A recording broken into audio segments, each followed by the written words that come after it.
¿Qué rayos están haciendo los soldados norcoreanos en Kursk, Rusia? Es una imagen desconcertante. Soldados de uno de los regímenes más secretos del mundo, estacionados a miles de kilómetros de distancia en Rusia, en medio de su guerra contra Ucrania. Pero la explicación es tan extraña como la pregunta. Una alianza entre Vladimir Putin y Kim Jong-un que trae ecos de la política de la Guerra Fría al siglo XXI. ¿De qué se trata entonces? ¿Ideología, estrategia o algo más desesperado? ¿Cómo diablos llegó a pasar esta alianza poco probable? Buena pregunta, ya que Corea del Norte no busca controlar Ucrania por sí misma. Pero las razones se originan en un pacto defensivo que Putin y el líder de Corea del Norte, Kim Jong-un, establecieron en 2024. El pacto, ratificado por Corea del Norte el 12 de noviembre de 2024, cuando Putin lanzó su contraofensiva de Kursk, obliga a cada nación a ayudar a la otra si son atacadas. Esto suena familiar porque es casi idéntico a la configuración que tiene la Organización del Tratado del Atlántico Norte bajo el artículo 5 de su carta. Si un país de la Organización del Tratado del Atlántico Norte es atacado, todos responden como si hubieran sido atacados. Si Rusia es atacada, Corea del Norte envía soldados para defenderla. Eso es precisamente lo que estamos viendo ahora en Kursk. La invasión de Ucrania a principios de agosto buscaba capturar territorio para usarlo luego como moneda de cambio contra Rusia. Devolvería Kursk a Rusia si Putin entregara algo, quizás todo, del territorio que ha tomado en Ucrania. Si bien eso aún puede ser cierto, los eventos en Kursk también parecen haber desencadenado el oportuno pacto defensivo entre Rusia y Corea del Norte. Los norcoreanos están llegando en masa a Rusia porque Ucrania atacó Kursk. Putin está utilizando esa invasión como excusa para introducir a un país completamente nuevo en el conflicto y ya está recibiendo a miles de soldados norcoreanos. El 18 de octubre de 2024, la British Broadcasting Corporation fue de las primeras en reportar la llegada de soldados norcoreanos a Rusia. Indicó que la principal agencia de espionaje surcoreana creía que el presidente Kim había enviado al menos 1.500 soldados a Rusia. El número real probablemente era mucho mayor. Según el presidente de Ucrania, Volodymyr Zelensky, la inteligencia ucraniana sugiere que unos 10.000 norcoreanos han llegado al país. Los medios de comunicación surcoreanos creen que el número era incluso mayor que eso, con una cifra de 12.000 que se menciona constantemente. Ahora parece que Zelensky o la prensa surcoreana tenían razón. El número es al menos de 10.000, según el Kyiv Independent, y casi todos ellos estaban siendo enviados a una parte muy específica de Rusia. Un portavoz del Pentágono, Vedant Patel, ofrece detalles. Hoy puedo confirmar que más de 10.000 soldados norcoreanos han sido enviados al este de Rusia, y la mayoría de ellos se han trasladado al lejano Oblast de Kursk, en el oeste, donde han comenzado a participar en operaciones de combate con las fuerzas rusas, afirmó. Patel indicó que los norcoreanos recibían entrenamiento para operar la artillería y drones rusos. También aprendían sobre la limpieza de trincheras, una habilidad crucial, ya que la guerra en Ucrania ha visto un uso intenso de trincheras en fortificaciones, como las construidas por Ucrania en Kursk. Esto generaba una perspectiva aterradora para Ucrania, y solo empeoró desde entonces. El 10 de noviembre de 2024, el New York Times reveló que Ucrania tenía mucho más de qué preocuparse que los 10.000 a 12.000 soldados norcoreanos que llegaban a Rusia. Putin había planeado una contraofensiva mucho más grande, utilizando una fuerza combinada de hasta 50.000 soldados rusos y norcoreanos. Gracias a la inclusión de Corea del Norte, Putin pudo reunir esta fuerza sin tener que retirar a ninguno de sus propios soldados de las ofensivas en curso en el Donbass. Rusia estaba lista para una guerra en múltiples frentes, que le permitiría enfocarse en Ucrania mientras se deshacía de los invasores en el Oblast de Kursk. Al menos eso es lo que Putin y sus secuaces del Kremlin querrían que creyeras. The New York Times predijo el 10 de noviembre que el ataque de los 50.000 llegaría en los próximos días. Esa predicción fue profética. El 12 de noviembre de 2024 surgieron informes de que Putin envió 50.000 soldados a Kursk para recuperar territorio ruso, en lo que se suponía serían días gloriosos para el líder ruso. Por último, vencería la vergüenza provocada por la invasión ucraniana, restaurando la confianza del pueblo ruso en el camino. Sin embargo, no ha resultado así. La contraofensiva rusa de Kursk se está desmoronando mientras Ucrania desgasta a los 50.000 soldados enviados por Putin. Pero retrocedamos por un momento. El 12 de noviembre, el canal de YouTube de Times of India publicó un video destacando las primeras etapas de la contraofensiva de Kursk de Putin. Afirmó que el ejército ucraniano se preocupó mientras Rusia lo asaltaba con 50.000 soldados. Times of India confirmó que soldados norcoreanos formaban parte de los 50.000 y agregó que Zelensky cree que el número es exacto. Estas declaraciones fueron acompañadas por imágenes que mostraban explosiones y ataques contra aparentes vehículos y posiciones ucranianas. no pintó un buen panorama de las perspectivas de Ucrania. Aún así, había una afirmación interesante dentro del video. Zelensky, en Telegram, tras una sesión informativa del general Oleksandr Syrskyi, comandante en jefe de las Fuerzas Armadas de Ucrania, afirmó que las tropas ucranianas siguen resistiendo al grupo enemigo de casi 50.000 en Kursk. Rusia no había ganado y no logró diezmar las tropas ucranianas en Kursk, como Putin hubiera querido. Por otro lado, la contraofensiva mostró al líder ruso recurriendo a los mismos ataques en oleadas que ha usado frecuentemente en Ucrania. Los batallones fueron enviados a las posiciones de Ucrania, seguidos de más y más, mientras Putin comenzaba a enviar a sus soldados a una nueva picadora de carne. Pero había un problema para el líder de Rusia. Ucrania entiende exactamente cómo opera Putin en este punto. Estos asaltos basados en oleadas no son nuevos.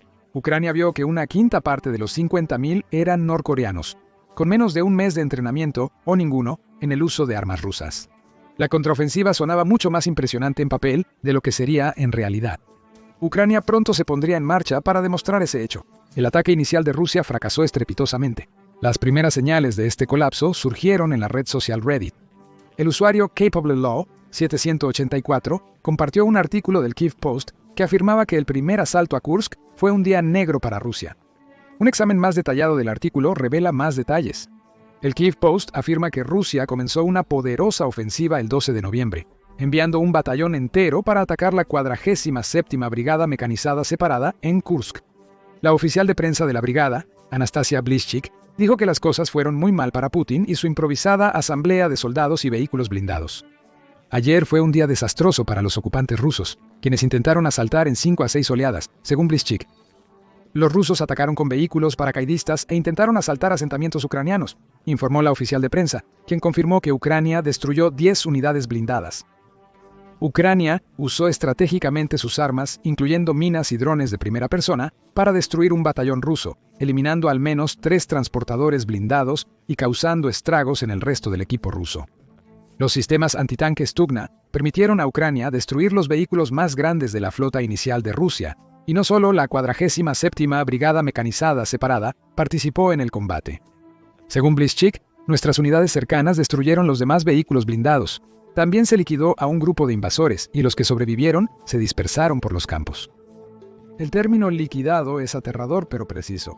El analista de construcción Julian Robke revela que la contraofensiva inicial en Kursk duró 3 días, comenzando el 9 de noviembre. Según Robke, durante ese periodo, Ucrania eliminó 28 vehículos blindados y 200 soldados que fueron abatidos o heridos por los drones y explosivos ucranianos. Robke calificó sin rodeos la situación como una catástrofe para Putin y sus generales. Putin había enviado su primer contingente de soldados rusos y norcoreanos a Kursk. Ese batallón de unos pocos cientos de los 50.000 en espera fue destruido. Ucrania eliminó esas primeras oleadas en cuestión de días, mientras apenas sufría bajas en su propio lado. Es una historia repetida muchas veces durante la guerra. Putin tiene los números, pero su ineptitud táctica lo lleva a enviar a cientos de soldados a la masacre por prácticamente ninguna ganancia. Pronto, los cientos se convertirán en miles para los 50.000 soldados que Putin ha reunido para recuperar Kursk. Tras el fracaso de la ofensiva inicial, pensarías que Putin se retiraría para lamerse las heridas y replantear su estrategia. Te equivocas. El líder ruso es obstinado y ha enviado más soldados a Kursk para intentar desalojar a Ucrania de sus posiciones. Las nuevas oleadas fracasan incluso más espectacularmente que la inicial. Así lo informa The Telegraph. El mismo día que el Kyiv Post informó sobre el destino del primer batallón de Rusia, el medio británico expuso el fracaso de Putin. Dice que Rusia está perdiendo una asombrosa cantidad de 2.000 soldados diarios intentando recuperar Kursk mientras intenta mantener su ofensiva en el este de Ucrania.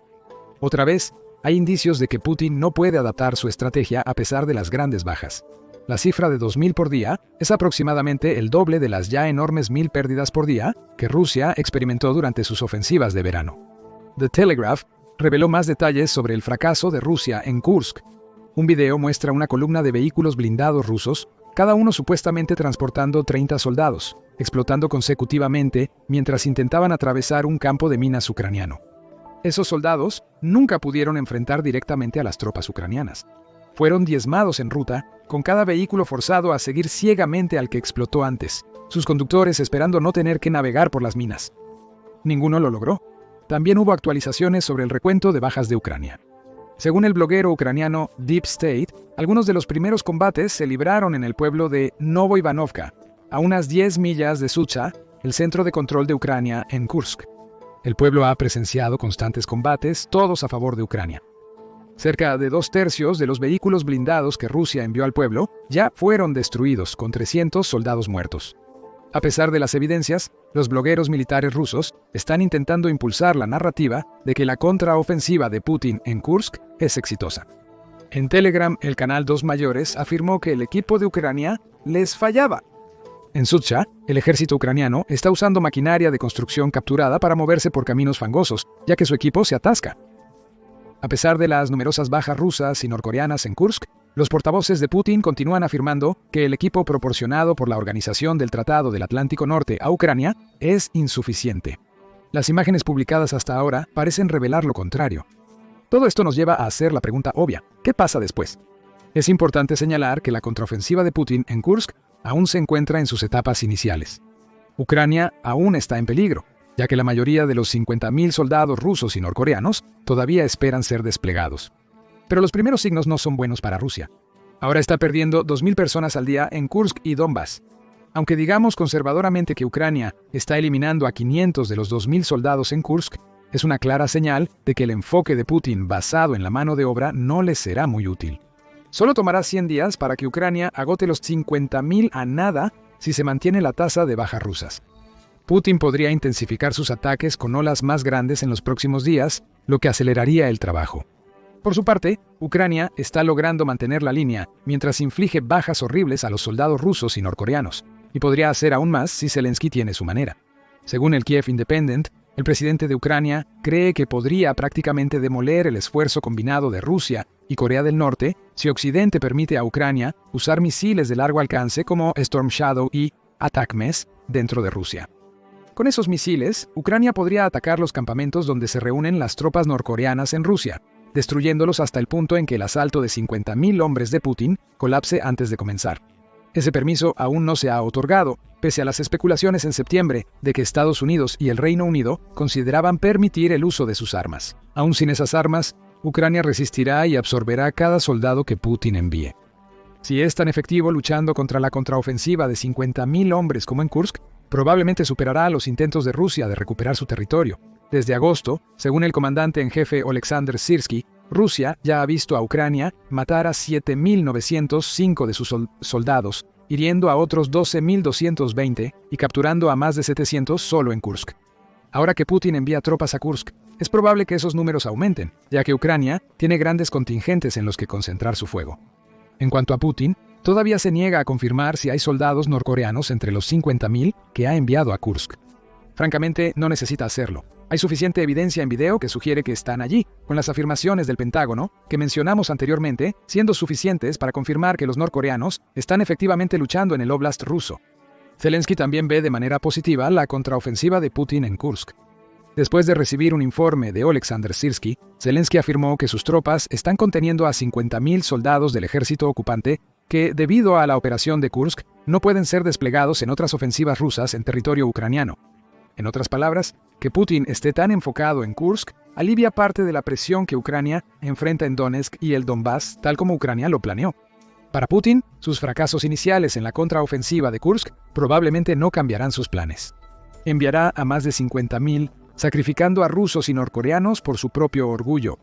Las tácticas no cambiarán, se perderán más vehículos blindados y personas. Queda por ver si el enfoque vacilante de picadora de carne empleado en Ucrania le servirá mejor a Rusia en su intento por recuperar Kursk. Las primeras evidencias sugieren que no lo hará. ¿Qué piensas sobre los logros de Ucrania en Kursk hasta ahora? ¿Se agotarán las fuerzas combinadas rusas y norcoreanas de Putin antes de que puedan recuperar el oblast?